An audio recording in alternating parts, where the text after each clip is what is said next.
Hi guys, Andrew Salciunas here. My man John Kincade. We have Happy opening day. We're doing 6 topics today. 6? Johnny said something to us right before we hit record that I'm amazed by. Happy opening day, everybody. Happy home opener. Yes. I we had opening day. Well, baseball doesn't care because they were touting remember, Dodgers played 2 games out of the country. Yeah, that's true. Yeah, opening day was like 3 weeks ago. Yeah, exactly.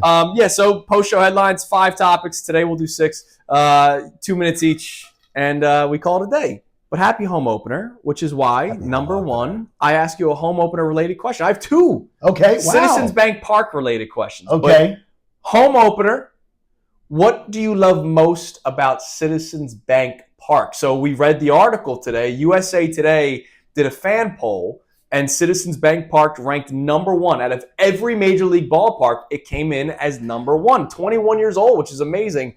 What's your favorite thing about Citizens NBank Park? I said it on the air this morning, but I'll say it again. It's the people. It's the staff. Whoever hires at Citizens NBank Park, they do the best job potentially of hiring in this entire city, of getting people who act like they're happy to be there, treat you first class, are always helpful. And to me, the place is a showcase. It's clean. It's a great place to go to a game. I grew up in the Vet. The Vet was atrocious. The people weren't, but the Vet was. Bravo to the Phillies. I'm going to give you something that we talked about.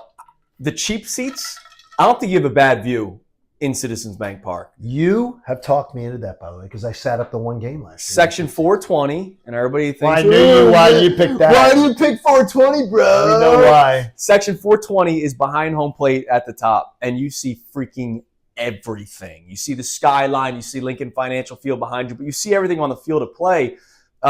We'll get into a memories discussion here in a little bit. When Rhys Hoskins did the bat spike, I was in the second deck of left field. You can see everything, unless it's like a diving play on the warning track. Okay, there's some blind spots, as if you're driving. Of course, there's some blind spots. I don't think there's a bad seat in the house at Citizens NBank Park. It's awesome. And that's one of my favorite things about the ballpark. All right, so going to that Rhys Hoskins thing. What is the greatest memory that you've ever had at Citizens NBank Park? So this is our first time going back this year, 2025 home opener today. Regular season games, playoff games, personal, whatever it is. What is one of your favorite memories of Citizens NBank Park? Well, you took my number 1. The Rhys Hoskins bat spike. I was behind the Phillies dugout around 15 rows with my daughter. Yeah, which is awesome. And she was looking to make the big Instagram flex on her Atlanta friends. Yes. So she's there in her Phillies jersey. And the minute the Rhys Hoskins hit the home run, we're jumping up and down like idiots. Yeah. And she starts crying. Oh, that's awesome. She's so excited. Yeah. Because she was getting heckled by her friends back in Atlanta. Sure. So it was awesome. That was great. But I would say, too, this is a crazy one. JT Realmuto is inside the park home run. Oh, you were there for that one? The next day. That's awesome. I was in the press box for that one. That's right. Yeah. Wearing pants. And it was awesome to watch that because it was just so funny to see the Braves just so discombobulated. Acuna didn't go after the ball. No, he's so discombobulated. Yeah, it was embarrassing for them. Acuna doesn't come over. It's like he's watching the play. They thought they were going to walk their way to the World Series. They did. And they end up losing to the Phillies. That was awesome. What about you? Well, Bryce Harper, Bedlam at the Bank was just the whole day. I did a show that day, right, which was really cool for me. My wife and I, we just had Coop in March of that year. So it was kind of like our first day out. Sure. Because that's a long day. Oh, it is? Right? Like I was working. Christy came to the show with me, so we just took one car. It was raining. It was raining, but she and her coworker, because we had tickets with a couple people, they walked in early to get a standing room section under one of the balconies. Oh, that's so clutch. We were first. We were like probably behind you. That's clutch. Where you were for the Rhys Hoskins bat spike. We were on the first baseline, and I saw the perfect visual of the home run. And we stayed dry the entire game. You stay married to that girl. Yeah. She's a keeper. And it was like emotional because it was our first day out, whatever. Fantastic. So that's number 1. But I was at Game 3 of the 2008 World Series where it didn't start till 10 o'clock. Jamie Moyer. It ended at like 1, didn't it? Jamie Moyer. You know I love Jamie Moyer. Sure. Chooch was my favorite catcher. No, he hit the dribbler. Bruntlett scored. It was the bad throw by Longoria. Okay. I could picture all of it, man. It was great. That was an awesome night. All right, you have an Eagles-related question. Okay, Eagles-related question for you. I was very surprised this weekend down in D.C. tons of Philly people. Mhm. Tons of Philly people swarming into town. What would you tell me a percentage of attire that was people when they're out in the streets, seeing the monuments, seeing everything like that, that was Phillies and that was Eagles, compared to Phillies to Eagles? How much was Eagles attire? I'm going to say 65% Eagles. I'm going to tell you something shocking. 15%. Wow, really? Phillies attire was everywhere. And I am so damn proud of our fans. Proud of them too, yeah. For going down to rep the Phillies in D.C. And they were all, I saw so much Phillies gear. My wife said, I've never seen so much Phillies gear. It's incredible outside of town. See, now I think I overthought it. You went down for the weekend. We went down for the weekend. There were probably people that went down for one day, but they were going to the Phillies game. So what are you going to do when you go to the Phillies game? You're going to wear Phillies gear. And they were doing the cherry blossoms, and they did, the thing is, though, yeah, it was Saturday, and then we did all the monuments yesterday. Yeah. We walked the entire monument park and everything. Phillies gear everywhere. Hardly. Yeah, but then they were going to the game either before or after, could probably. Be. But it's wild. If people took the weekend, I would imagine a lot of Eagles because you want to stick it to the Commanders. Sure, fans. absolutely. Like, we won the Super Bowl. Wild. All right, you and I right before the end of the show had a moment. We did. We have like the exact same bets for today's Phillies game. We did not talk about it. I have a 4-leg parlay. No, I have a 5-leg. 5-leg, yeah. 5-leg parlay. And 5 of the legs that I picked, you picked. Christopher Sanchez over in strikeouts. Correct. Phillies minus 1.5. The Castellanos 2+ bases. Schwarber 2+ bases. And I have Harper with 1 base. You have a hit. I have Harper 2+ bases I have Harper as with well. a hit. And then I added the run line for the Phillies, which is 4.5. I took the over. I have a feeling that one of the extra ones is going to end up screwing you. If I win my bet and you don't, it's going to look up. But the weird thing is, though, they say like when people work together, are we sort of gathering a same mindset? No, I think we realize that Marquez stinks. You have the left-handed bats. Castellanos has had good at-bats. Right. You're back at home, hitter-friendly ballpark. I wonder which direction the wind is blowing. Well, there's going to be wind It's today. supposed to be windy. If it's blowing in, home runs might not be happening. If it's blowing out, especially toward right, and Schwarber, I might do a separate home run prop bet with both depending on the weather, Schwarber and Harper to go yard today. I'm feeling it. Well, I'm not Adam Joseph, but I can tell you, I'll get you a report from the press box. Does it make you feel better or worse when people think alike when it comes to something like that, betting?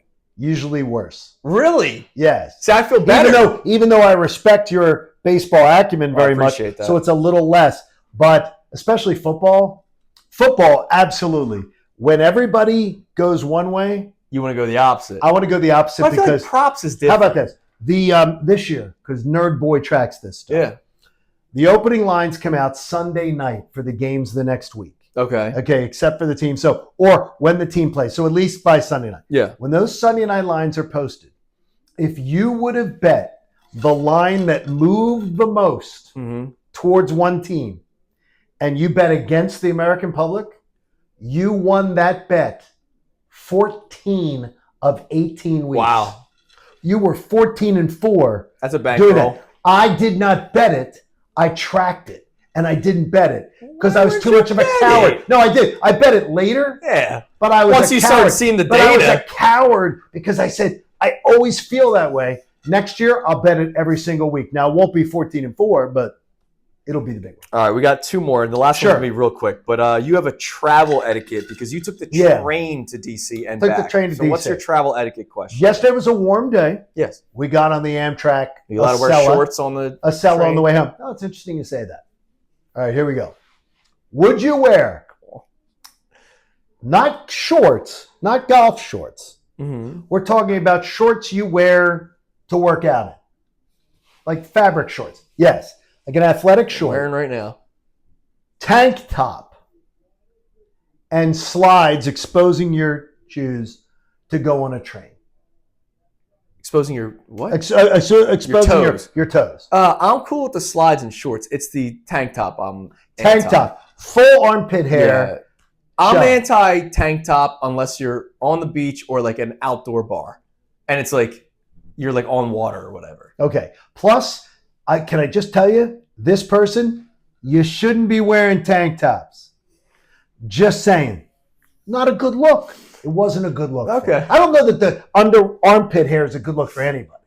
But when you're going in travel and you're going to be amongst, he's sitting next to other people, the tank top, and he's obviously been sweating. I think he sweats like he went to the walking gym. up a flight. I think he sweats walking up a flight of stairs. You don't need to be putting your armpit hair out there. As a former fat guy, I'm offended. Just saying. All right. Lastly, you asked us a question right before we hit record about tipping like an Apple person. I'm going to Apple today to get my new iPad. Yeah. And I was getting money out to tip the Apple guy, who then transfers the data for you. Yeah. Helps you transfer the data, helps you set it all up while you do it what do they call it? The IQ Center or something? Yeah, whatever. I was going to give him $5 or $10. That's very nice of you. But my wife looked at me my wife looks at me about tipping going, why are you tipping that person? What are you tipping for? Like that doesn't, and she's a good tipper when it's like a waitress. Yeah. Or anything like that. But not, she's like, you don't have to tip everybody. Never even thought of it. Really? Never even something that like intensive where you're spending like 15, 20 minutes? Yeah. Really? I don't know. Is that Dylan said the same thing. Dylan said, no. I've never even thought do that. Now here's the thing. I would rather tip them than the barista that pours the cup of coffee and turns the thing around. I do not tip that. I do not tip the picking up. Feel guilty. I hit the. Do you really? I hit the 20%. You mean where they ask you to tip? I hit 20% all the time. Do you really? Yeah, I'm always on a drink. Yeah. I had a Starbucks this weekend. I don't drink coffee, but I had to have an iced tea. Yeah. There was no Dunkin' Donuts around or anything, so I got an iced tea combo like the Arnold Palmer at Starbucks. It was $5.48. Oh my god! I'm like, are you kidding me? I'd rather tip a person making the sandwich at Wawa. Yes, than the Apple person, though. All they do is plug in a cord and it goes over. But he walks you through it and he sets everything up and everything. I think it's really nice that you're doing it. I've just never thought of it. There are like 50 other places where you don't tip that I would rather tip before that. Do you? Okay, quick. Do you tip the maids on vacation? Yes. Okay. Do you tip the maids every day? See, I tip the maids. I usually leave a couple bucks every day. I usually don't because I am a do not disturb sign. Oh, okay. Once I feel like it's time, I'll have them come in. Okay, so I tip the like when we were in New Orleans, we were there for 3 nights? Right. I do not disturb the whole time. See, I tipped. But I put it at the end. Okay, I tipped $2. Yeah. I'll put like $2 out. Yeah. Like a little something like that. My wife thinks I'm just obsessive on. Well, you're a nice man. It's not that I'm that nice. You know, I could be. You're an ass. Everybody have a great rest of your day. Happy opening day at home. Have fun if you are going to the home opener. We'll be going. I'm bringing Coop, and we'll talk to you tomorrow morning on the Fanatic. Thanks, guys. Hey, guys. Andrew Salciunas from Kincade and Salciunas. Thank you for checking out all of our stuff on YouTube. Make sure you click, like, subscribe on everything that you see. And, of course, you can see everything from our YouTube feed. Full shows, interviews, when John's being an idiot, which is like 15 times a day. So make sure you check out all of our stuff on YouTube. We appreciate it.